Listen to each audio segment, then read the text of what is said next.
today we have with us a specialist, a doctor who has specialized in telling parents and helping children who need to be placed in the ICU immediately after their birth about why it is not always a cause for worry, what is the way forward, how can parents deal with this situation, and more. And before I take this further, may I ask Dr. Gadam to give a brief introduction of himself, and then we will start asking the questions. I'm Dr. Pramod. I'm a pediatrician at Parental Hospital, and I headed the Department of Neonatology for about 2.5 decades. So, what is a typical day for you like in the hospital when it comes to dealing with premature babies, their parents, children in the neonatal care, and things like that? What do you do on a daily basis? How does life go by? It must be so stressful for you also, right? What is happening in the field of neonatology is there has been a lot of improvement and improvement in the care, both in government sector, in private sector, and in private-public partnerships. So you see more and more babies being salvaged. So babies are ending up for much longer times in the NICU. So technology has enabled all these, and in fact about the intact outcomes. If you look at it, we used to, anything less than 28 weeks, we used to worry quite a lot. If the babies were less than 1.5 kilos, we used to worry a lot. But thanks to whether it is in terms of teaching and training of manpower, whether it's doctors, whether it is nurses, the support staff, the equipment that has come in, more and more babies are being salvaged with intact outcome. So, I mean, typically in any NICU now, I think 26 weekers are easily being salvaged. Earlier, we used to worry about less than 1.5 kilos, but fairly good results are coming in babies over 600 grams also. So each of this comes with its own, preparedness that we need to have, especially for the parents, because for the clinicians, for the nurses or the support staff, there is a structure of how to handle these situations or babies. But definitely in a country like ours, which has nearly 1/5 of the world's child population, and of which 3.5 million babies are being born either low birth weight or preterm, and some of these babies being also having birth defects. They say that almost 1.7 million have birth defects. So if they are unprepared while the care on the clinical side is moving on, I think equally important would be the preparedness of these parents, ideally before birth, because in some situations, probably we will be able to predict during the antenatal period that there is an anomaly. So if they know more about that condition, probably they will be prepared rather than getting into a panic or being unprepared itself can be a major stress point.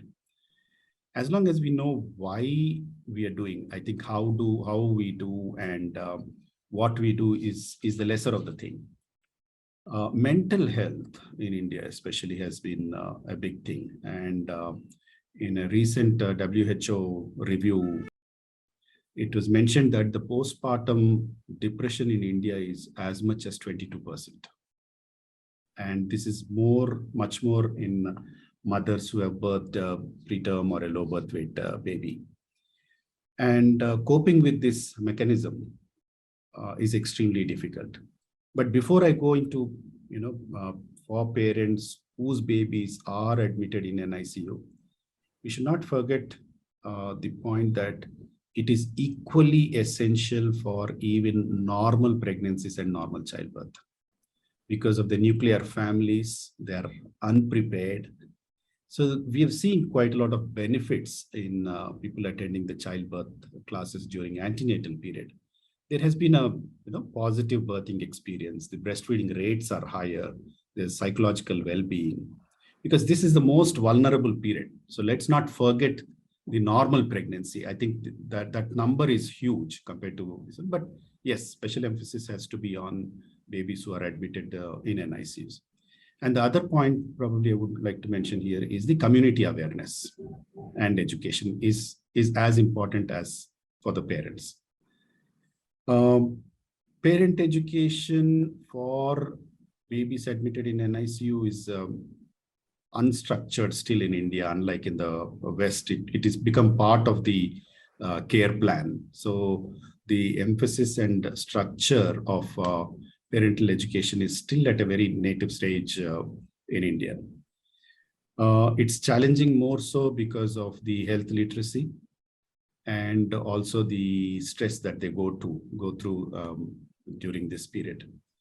And well-informed parents, positive frame of mind, if they are involved, in fact, I would say if they are involved in actually during the rounds in the decision making and participate, it becomes the outcomes are much better, whether it's preterm, low birth weight, or the defects. In fact, we ourselves at Fernandez, we have done a study very recently between November 21st and April 22nd. In fact, we've sent that article to Indian Academy of Pediatrics, which probably would be published in its next edition. So we've looked at 50 parents whose babies were admitted in NICU for more than a week and followed them up for 3 months. And we used this standard reporting tool called Pediatric Quality of Life Inventory, which is pediatric PedsQL. And what we found was that more than 2/3 of the mothers whose babies were admitted in NICU had severe stress, and 50% of the fathers. So that is the nature of the problem. The things that came out was the parents were under stress, and so much so that it impaired their individual daily activities, interpersonal relations, and the family functioning. Mothers were far more stressed. And even when we followed them up till 3 months, the stress was quite high because they were not sure what is the weight gain of the baby versus what is their expectation. And there is a national mental health program in 1982, which was launched, but parental health still is not prominent component of that program. So why I'm saying this is that this, unlike in the West, there's a program called COPE, C-O-P-E, which stands for creating opportunities for parent empowerment, which enables these parents to cope effectively with preterm babies. And this is as a part of the NICU care program. And it is devised in such a way that it is an educational behavioral skills, building interventions with information. Information could be, in a print form, but here it is more of in a CD form. And there's a workbook that teaches the parents about the appearance and the behavioral characteristics of a premature infant. So this is the need for in a country like India. Since you've explained a lot and about how we must help parents to cope just in case there is a neonatal ICU involvement required, what can parents do to take care of themselves as well as the child in neonatal ICUs? What kind of coping mechanism do you tell them to follow? Are there any best practices that is given as a thing to everybody, or do you counsel individual parents? How do you handle the parents of neonates? So we need to categorize this into 3 parts. One, even before birth. So we do what is called as antenatal counseling. If the obstetrician during the mother's visits, if the obstetrician has a strong feeling that this is going to be an imminent preterm birth, or if there is an anomaly that is detected, so they send them to us for counseling. And this is a very specific customized counseling. So if it's preterm, we share our numbers because it doesn't matter to them what is happening in the West, what is happening in other centers. It has to be based on the place where they are having their baby. So in our unit, we sort of actually display it, and what are the chances of survival, what are the chances of morbidity, what are the early signs that can indicate that there could be morbidity, and the expected length of stay, and also what to expect even after the acute care is over. So this is more customized one-on-one because you can't have group sessions. Once you do this on the counseling part, in the actual technology and the advancement part, what are those one or two advancements in the field of neonatal care that has tipped the scales in favor of parents and preemie babies? In the favor of? Premature babies as well as parents. I mean, now you said it's not a cause for worry anymore, right? So what are the one or two advancements that's making you confidently say that? Again, I would put it into before birth and after birth. Before birth, in fact, it's a national guideline now to give antenatal steroids. So even an ANM is authorized to give a steroid if there is an imminent delivery that will improve the lung maturity, because most important would be breathing, and the lung maturity is the first issue that we need to tackle in any preterm baby. So antenatal steroid, universal coverage of antenatal steroids has significantly changed the way the preterm babies are being dealt with. And when it comes to after birth, the role of the neonatologist comes in, and the various forms of safer form of ventilation. One is the availability of a drug called surfactant, which will open up the lungs much better. And the various safer forms of ventilation. One is invasive form of ventilation, where we are now trying to be as minimal as possible. But most importantly, the non-invasive form of ventilation, where it is less intrusive, less painful, lesser chances of infection. So if I have to say, it is antenatal steroids to the mother, and ventilation, surfactant, and nutrition. Nutrition, earlier we used to wait for a couple of days before we start nutrition for the baby. But now, not only are we much more aggressive with enteral feeds, but total parental nutrition has changed. And what is a total parental nutrition? What does it mean? Total parental nutrition is, for us, for a lay person, the nutrition only comes through the gut.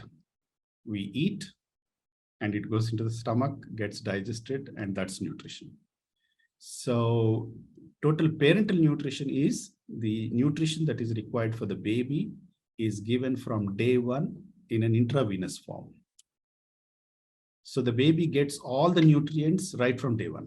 And often for, neonatal babies, since a lot of emphasis is given these days on the immediacy of breastfeeding, of bonding, of physical touch and all that, how does this actually impact the mother-child or the parent-child bond in the long run? And how do you try to work it out? So for us, every baby who is born even before the umbilical cord is cut, the baby is put on the mother's tummy. Skin to skin is a non-negotiable with us. And world over, it has proven that there is a much higher breastfeeding rates.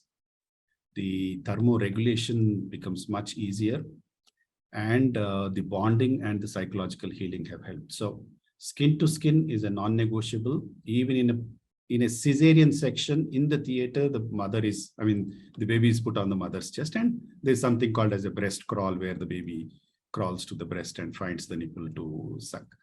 So that's the change. And when you look at even in a baby who is in intensive care, right from day one, even if the baby is on a lot of gadgets, we encourage them to touch first, because that's not the time when the baby would be ready, hemodynamically steady. But again, quite a number of centers have started what is called as intermittent KMC. Kangaroo Mother Care is skin-to-skin contact, breastfeeding, and early discharge. But intermittent KMC is intermittently doing skin to skin while the baby is still on treatment. In the sense, the baby could still be on IV fluids and on oxygen, but is kept on the mother's chest. What most people are beginning to realize now is that the mother's chest works as a natural incubator. Typically, a woman who is born, her chest temperature is 1 degree more than normal women. If the baby's temperature drops by 1 degree, the temperature goes up, the chest temperature goes up by 1 degree. And if the baby's temperature is higher, it comes down by 1 degree. So there's a variation of 3 degrees. So it's a natural incubator. And not only that, when you do skin to skin, the breastfeeding rates are higher. If the breastfeeding rates are higher, the baby grows faster. The infection rates are much, much lower. And most importantly is again the psychological healing, because the woman goes through this guilt or made to go through the guilt that, she is responsible for that. So if she does this care, she would also have that emotional healing, psychological healing. So subsequently, what happens in intensive care, they are allowed to touch. A little stable baby goes on to intermittent KMC. After that, what used to be called as growers, who used to be kept in incubators for the baby to grow, is out. They have to be on mother's chest in the Kangaroo Mother Care ward, doing KMC 24/7, except when the mother uses the washroom. So that, we have come out with quite a number of publications where it has reduced the average length of stay significantly. And I'm not talking about the cost involved. So once the child is out of the NICU, what do you suggest parents do? What care should they take when they take a premature baby who's been in the ICU and grown there and take them back home? Anything other than or different from a normal baby going back home with their parent? Do you advise them to do things differently? It again depends on at what weight and gestation are we discharging. So typically, since they have seen the entire journey of this baby being really critical, has multiple gadgets, and then this is a sort of a step down preparation that they go through. They are comfortable doing Kangaroo Mother Care, and this is done, as I said, even when the baby is on oxygen and other things, so they know the transition. So skin to skin Kangaroo Care has changed the entire perspective, because they are involved in care. They are taking care of the baby, because once the baby is in the KMC ward, they are made to see what are the danger signs, how to assess temperature, how to give medication, how to give the feeds. So there are different ways of giving feeds. If the baby is too small, you give it with a pallida. If the baby is older, there are other, you can give direct feeds. Because it involves a lot of effort. The baby needs quite a lot of energy. Breastfeeding could be a little later once the baby puts on weight. So she's more or less tuned with hygiene, hand washing. So she knows nutrition, she knows medication, she knows what are the things that need to take care. She knows the warning signs, and she knows how to keep the room, the environment before she goes home. So more or less she's tuned, but it's the family that needs to be told. It's the community, because there are a lot of people who would like to visit the baby immediately once the baby comes home. But she's generally prepared if she goes through this entire cycle of actually doing the Kangaroo Mother Care, because she spends a lot of time, and there are other mothers who are doing it as well. Moving a little away from preterm baby, since you are a pediatrician as well, on a generic tone, what are the things or the tips that you would give the parents of a newborn baby? New parents. What would you suggest would be their typical taking care or nutrition format till the child is, say, 1 year old, 2 year old, or till they're adjusted to this entire parenthood? Do you also counsel the parents? Yeah, so I think in the first 6 months, all babies need to be exclusively breastfed. Zero separation. I think if they know that one point of zero separation, that the baby has to be, if it's a preterm baby, actually physically skin to skin contact. But once the baby gets a little older, will not be, will be uncomfortable and try to come out. But exclusive breastfeeding till 6 months of age, if that is followed to a large extent, most of the issues will be resolved. And then, of course, whether it is a massage, how to do massage, not to put oil into the nose or ears. When these professional people who come to give massage, they use a lot of pressure. So it has to be, now there are a lot of links that are available on the website. As long as they go through the right website, the mechanism of doing a massage, it's a very gentle process. So as long as they know how to give nutrition, which is exclusively breastfed, weaning time would be any time after 5.5, 6 months, not to give any formula feed, not to, even when you wean, the best would be homemade things, so that you're sure what you're giving. And giving vitamin D exclusively till 1 year of age. So this is a recommendation world over, that every baby, whether it's term or preterm, needs to be given vitamin D till 1 year of age. Of course, you give all the care possible for neonatal babies, but what kind of care do the parents require actually? You also spoke about parents' mental health, which is generally something brushed under the carpet in our country, at least so far. So what kind of conditioning or support do you give the parent, and is necessary for the parent? Actually, we did speak a lot about how we support the child, but what about the parent and the stress and the social stigma and everything that the parent goes through? How do you condition the parent to overlook that and still just motor on to being the parent?